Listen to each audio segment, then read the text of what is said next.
Hello, I'm Paul Coppen, who breeds Belted Galloways here on the North Pennines. I bought the farm about 40 years ago, and I've been breeding Belties for about 30 years. And I've been supplying rules for 17 years.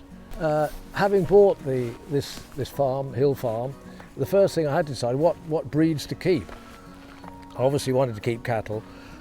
It's a harsh place in winter, lovely in summer, but very bad in winter, very harsh in winter. And really we've got two choices, the Highland cow or the Galloways. When I looked at the Highland with those massive horns with points on the end, I decided there was no real need to be a hero. I'll go for the Belted Galloway, which doesn't have horns. And when you get a whole field of Galloways, Belted Galloways, they do look extremely nice. As regards the management of the cattle, I keep them really in many ways opposite to the way modern cattle are kept. The basic system is very low intensity pastoral farming, and they only get grass in summer and hay or haylage made from the grass in winter. So in that sense, it's a very natural system. They don't get any concentrates at all. Never, in 30 years since I've had them, they've never had any concentrate. Fertilizer usage is very, very low. That means that instead of having a sort of monoculture of just grass, a lot of flowers and weeds grow in amongst the grass, and this produces a very varied diet for the stock. And I think it's probably good for the environment. It encourages insects, which in turn encourage birds, etc.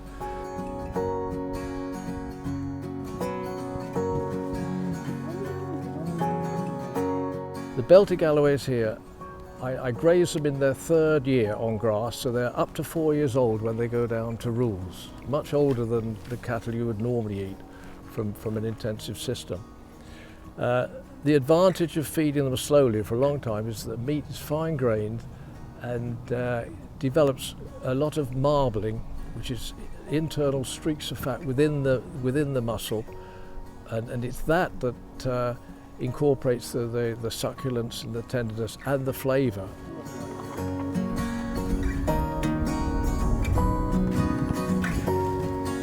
Yeah, welfare is a particular interest. Welfare of the animals, particular interest. The principle being that if we're going to eat domesticated animals, then it's probably only fair that we give them a good, stress-free life while we're looking after them.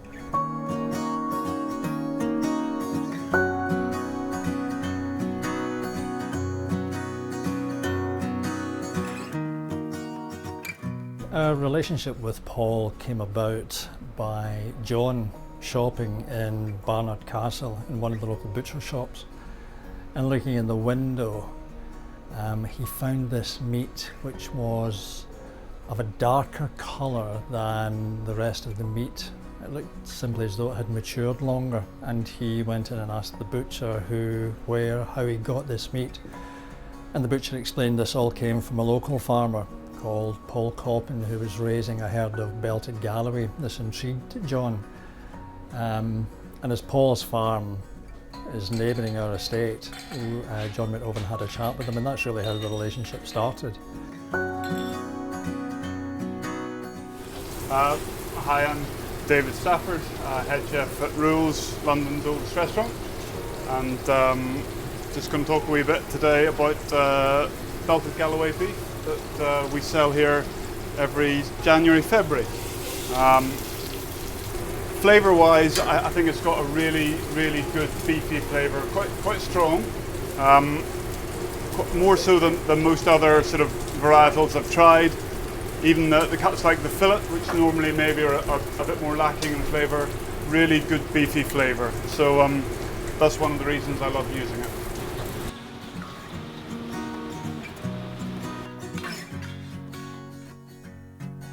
As you've seen on film, he's such an incredible man, incredibly passionate about what he does.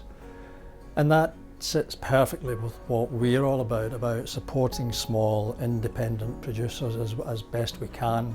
but also getting the best possible produce in the best possible condition, and they share the same passions that we do for food.